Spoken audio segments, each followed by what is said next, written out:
बच्चों, कैसे हैं आप सभी। मैं विपुल आप सभी का स्वागत करता हूं आज की इस वीडियो में।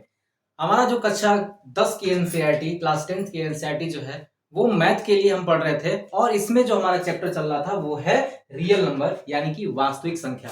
और वास्तविक संख्या में जो बेसिक चीजें थी मैंने आपको पहले वीडियो में बताया है और आज डिस्कस करने वाले हैं एक्सरसाइज 1.1 यानी कि प्रश्नावली 1.1 पे। और उसका पहला क्वेश्चन आपके सामने है, या ध्यान दीजिएगा यहाँ पे कह रहा है निम्नलिखित संख्याओं का एचसीएफ ज्ञात करने के लिए यूक्लिड विभाजन एल्गोरिथम का यूज कीजिए यानी कि प्रयोग कीजिए और use Euclid's division algorithm of find the HCF of. ये है आपके कह सकते हैं कि इंग्लिश माध्यम वालों के लिए मैंने इंग्लिश भी लिख दिया ताकि उनको समझने में आसानी रहे। अब जरा ध्यान से समझिएगा, यहाँ पे एक बात कह रहा है कि दो संख्या, यहाँ पे 3 क्वेश्चंस आपको दिए गए हैं और इन तीनों क्वेश्चंस को सॉल्व करना है यूक्लिड विभाजन एल्गोरिथम से। एक बार आप देख लेते हैं क्या है यूक्लिड विभाजन एल्गोरिथम। तो मैंने आपको थोड़ा सा मैं शॉर्ट में यहाँ बता दूं क्योंकि मैंने इसके बारे में पहले वीडियो में अच्छे से डिस्कस किया है, ठीक है ना। जाकर के देखिएगा पहले वीडियो को, ठीक है बच्चों। तो यहाँ पे जो है a = bq + r होता है, ठीक है ना। और हिंदी माध्यम वाले ऐसे याद रखेंगे कि भाज्य बराबर क्या होता है, भाजक गुणे भागफल प्लस शेषफल। याद रखेंगे इस चीज को। तो यहाँ पे ये सारी चीजें मैंने पिछले वीडियो में आपको बता दिया है, तो मुझे नहीं लगता कि इसको लिखने की आवश्यकता है, ठीक है ना। और इसका एक कंडीशन होता है कि जो r होता है वो 0 से बड़ा या बराबर और b से छोटा होगा, ये कंडीशन भी आपको याद रखनी है। तो ठीक है, आइए यूक्लिड विभाजन एल्गोरिथम के यूज करके हम एचसीएफ ज्ञात करते हैं, एचसीएफ निकालते हैं।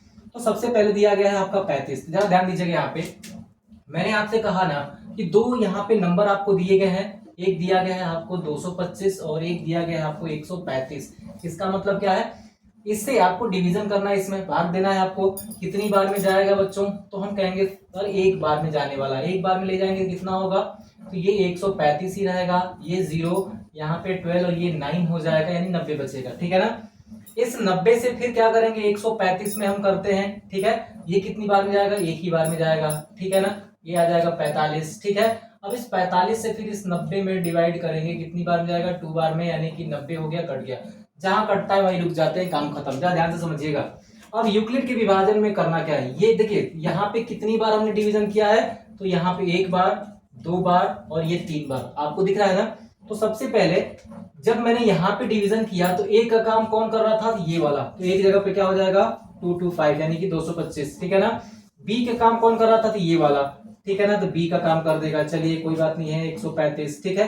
क्यू का काम क्विटेंट ये है आपका इंटू 1, रिमाइंडर क्या है आपका 90 आया था, ठीक है 90 हो गया। अगले वाले में क्या है बाबू, अगला वाला हमने डिवीजन ये किया है, इसमें ए का काम 135 कर रहा है, ठीक है ना।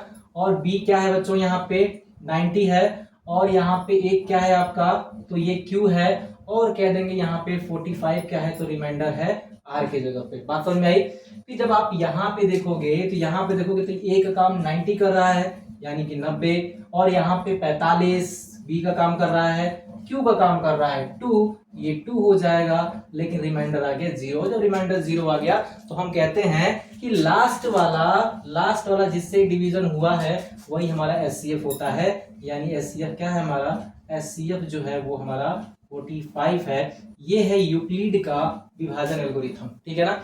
आपको एग्जाम में ऐसे करना है, इसको आप रफ पे कर सकते हो, ठीक है ना, इसको आप रफ पे कर सकते हो, लेकिन एग्जाम में आपको ऐसे करना है। चलिए तो ये वाला क्वेश्चन देखते हैं, यहाँ पे फटाक से इसका आप लोग स्क्रीनशॉट ले सकते हैं। अगला क्वेश्चन देखते हैं बच्चों। तो इसी टाइप के सारे क्वेश्चन आपके होने वाले हैं, ठीक है ना। जरा ध्यान दीजिएगा, थोड़ा सा अधिक बढ़ा रहा होगा लेकिन बहुत आसान है ये क्वेश्चन, ठीक है ना।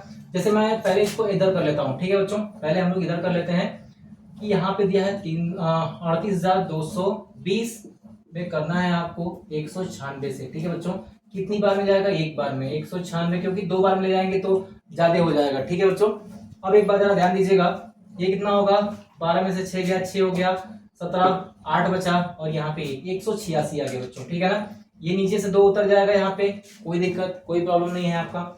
अगर 2 उतर गया तो ये लगभग 9 बार में जाएगा, 9 से करके देखिएगा, 9 बार में जाएगा, 9 छके 54 और 9 9 81, 5 86 हो जाएगा और 9 एकम 9, 9 और 8 जो होगा 17 हो जाएगा बच्चों, ठीक है ना। ये 12 में से 4 गया, 8 हो जाएगा, ये 9 हो जाएगा, यानी कि यहाँ पे क्या है, ये तो खत्म हो जाएंगे, हटा दो।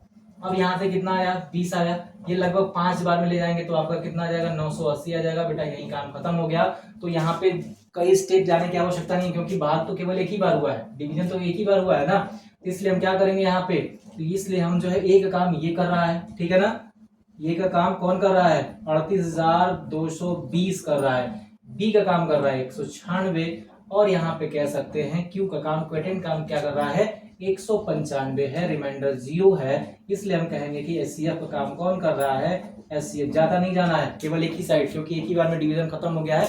इस बार जो है हमें एक ही बार ले जाना है, तो एचसीएफ हमारा क्या आ गया, 196 आ गया। ठीक है बच्चों, चलिए तो इसका भी जो है आप लोग फटाक से जो है स्क्रीनशॉट लीजिए, आगे चलते हैं, बहुत गर्मी भी है, ठीक है ना, और लाइट के सामने गर्मी और भी बढ़ जाती है, ठीक है ना। चलिए जरा ध्यान दीजिएगा, अगले क्वेश्चंस को देखते हैं। यहाँ पे ये वाला जो प्रोसेस है ना, ये जो डिवीजन मेथड है, इसको आप रफ पे करेंगे, ठीक है ना, जो रफ साइड होता है उस पे करेंगे डिवीजन मेथड, ठीक है। तो जरा ध्यान दीजिएगा यहाँ पे। अब अगले वाले को लेके चलते हैं। यहाँ पे यहाँ से 255 से पहले क्या कर लेंगे, 867 में डिवाइड करेंगे, कितनी बार में जाएगा, जरा ध्यान से सुनिएगा। अगर हम 3 बार में ले जाए तो मुझे लगता है कि हो जाना चाहिए, है ना। 3 बार में जाए तो 3 पचे 15, और क्योंकि अगर देखिएगा 4 बार में जाएंगे तो ज्यादा हो जाएगा। 3 पचे 15 और 3 बचे 15 एक 16, और 3 दूना के 6 एक 7, ठीक है बच्चों। ये 2 हो गया, ये तो मान लीजिए 0 आएगा, ये 1 आएगा, ठीक है ना। अब इससे जो है इसमें करेंगे, ये सब आप लोग को पता होगा, बचपन में हम करते आते थे बच्चों, ठीक है। 2 बार में जाएगा तो 204 हो जाएंगे, यहाँ पे ये 1 बचा और ये 5 हो गया। फिर यहाँ पे 102, यानी कि 2 बार में जाएगा तो 102 आ जाएगा, और ये बाकी कट गया। कितनी बार डिवीजन हुआ, 1 2 3 बार हुआ है, ठीक है ना। चलिए 3 बार हुआ है तो हम कर लेंगे क्या, पहले वाले में ए का काम कौन कर रहा है, 867, ठीक है ना।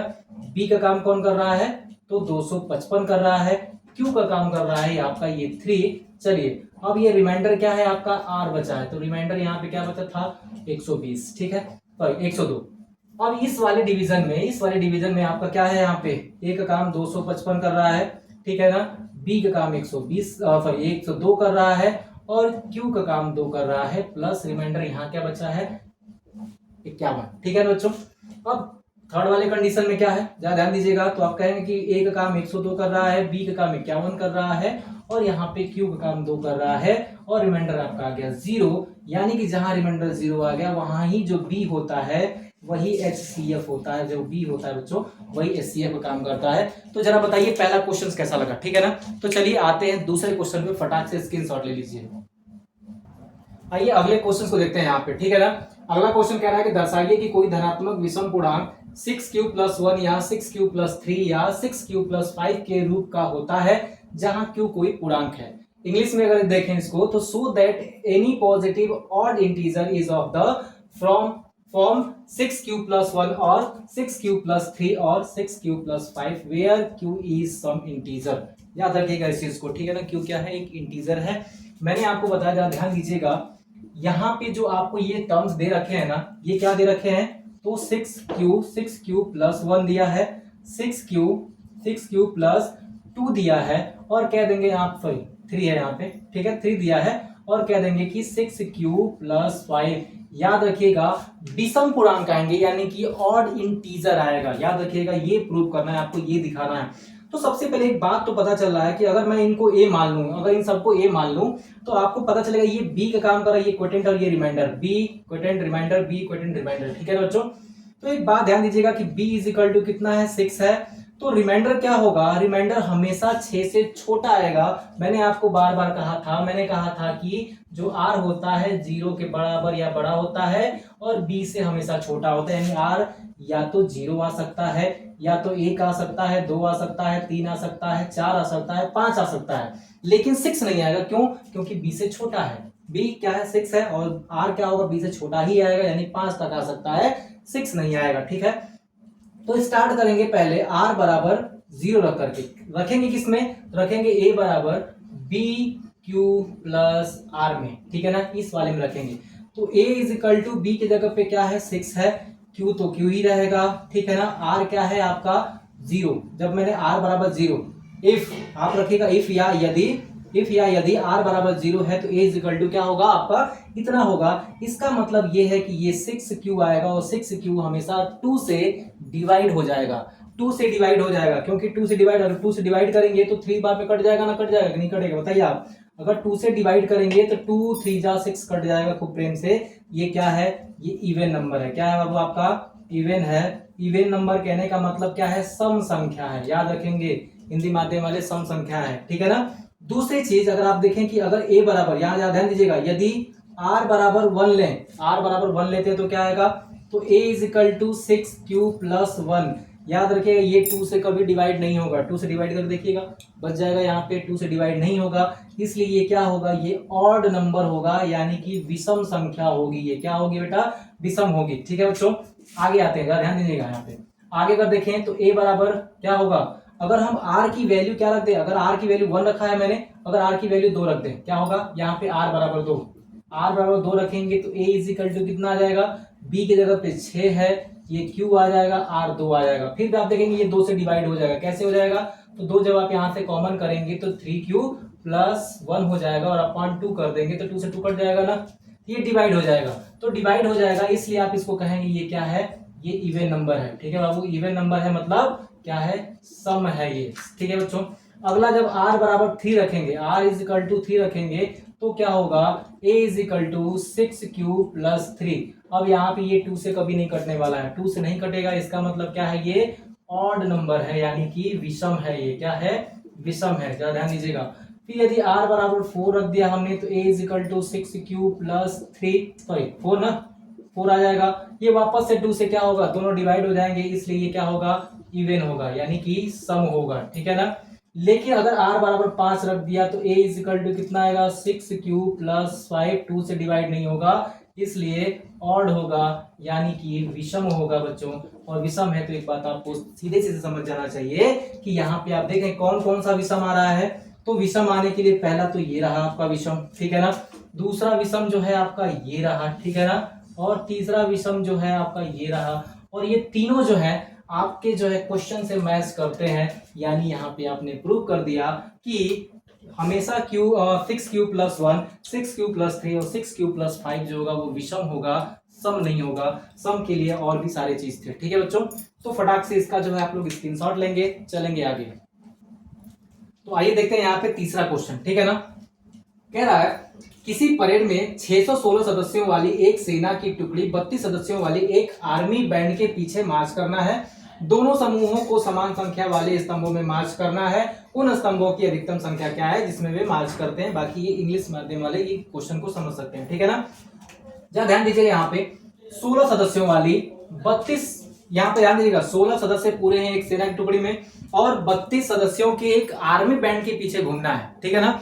32 सदस्यों के आर्मी बैंड के पीछे घूमना है, यानी कि यहाँ पे मैक्सिमम नंबर पूछ रहा है। याद रखिएगा अधिकतम संख्या क्या होगी जिसमें वे मार्च कर सकते हैं, यानी कि 616 जो संख्या है उनको जो है एक आर्मी बैंड के पीछे एक लाइन में, एक कॉलम में खड़ा किया जाएगा।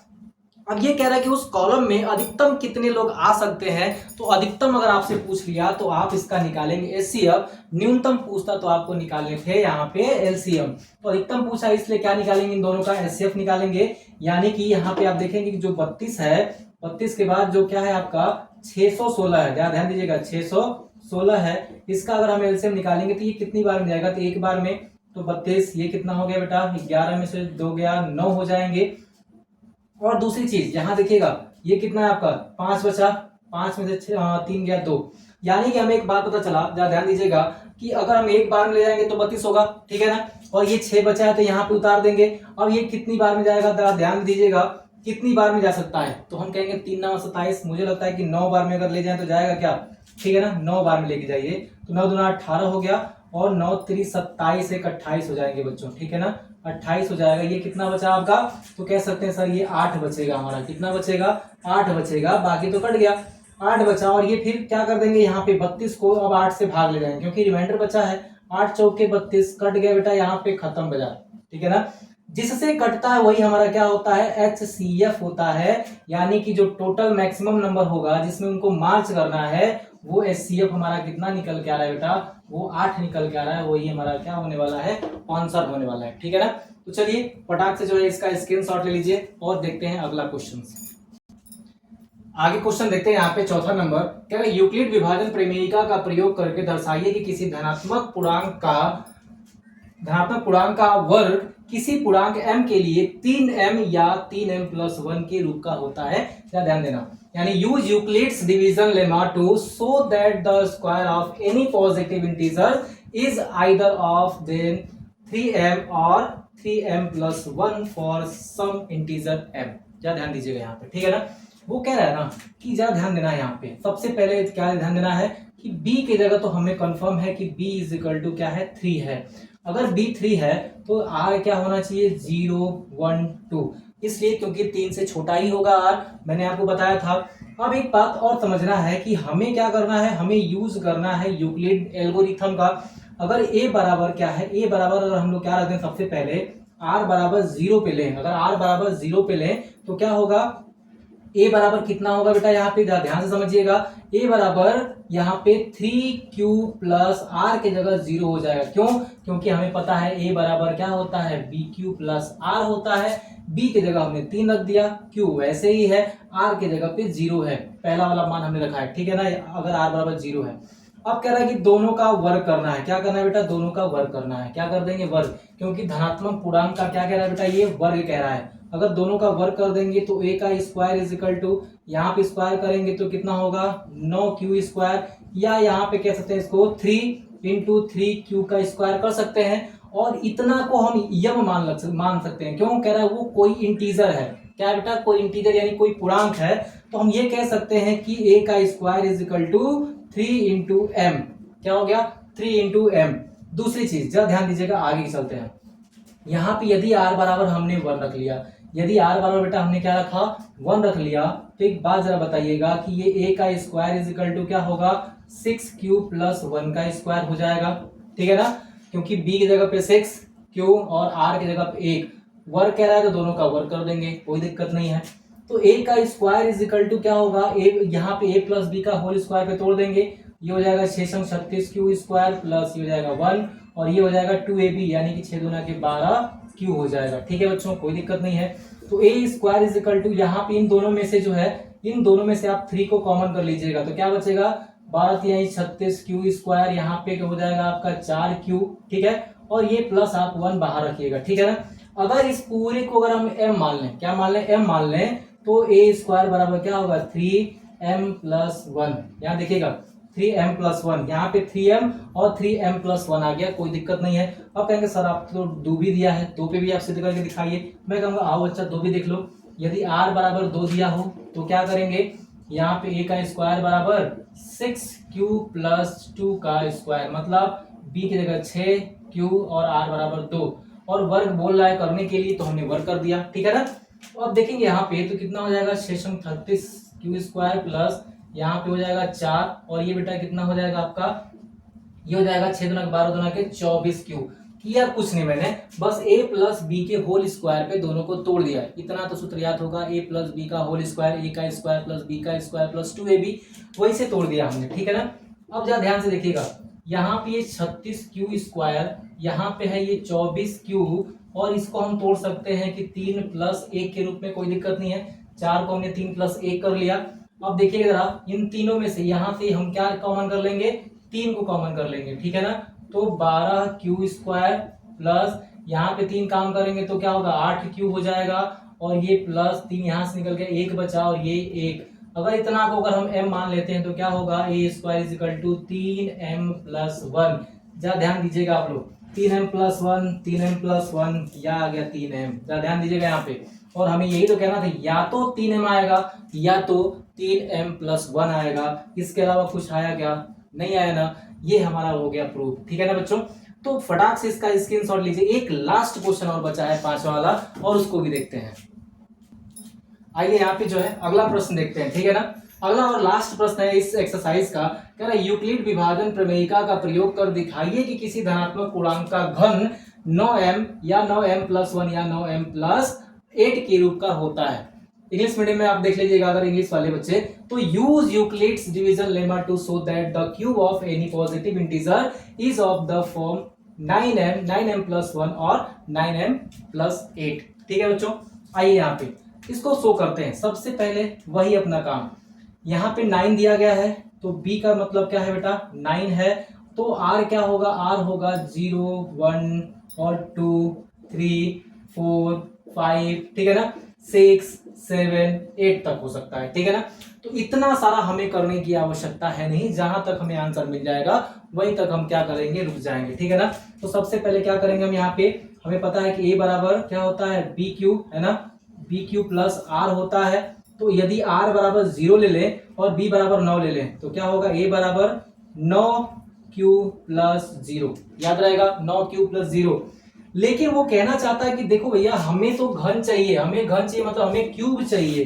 तो क्यूब करेंगे तो याद रखिएगा ये क्यूब हो जाएगा दोनों साइड का, ये कितना होगा, a क्यूब बराबर इसका क्यूब करेंगे बेटा क्या होगा, यहाँ देखिएगा ये 9 गुणे 81 क्यू का क्यू हो जाएगा, ठीक है ना। आप कहेंगे सर ये क्या कर दिया आपने, मैं कहूंगा देखो बच्चा हमें इस रूप का लाना है, इस रूप का लाना है ना, इसलिए मैंने 9 को तो बाहर रखा क्योंकि 9 का 3 बार गुणा करना है। तो 9 का हमने एक बाहर 9 रखा, बाकी 9 का 2 बार गुणा कर दिया, फिर आप इससे भी गुणा कर देंगे तो 9 का क्यू आ ही जाएगा, ठीक है ना, इतना आप समझ जाइएगा।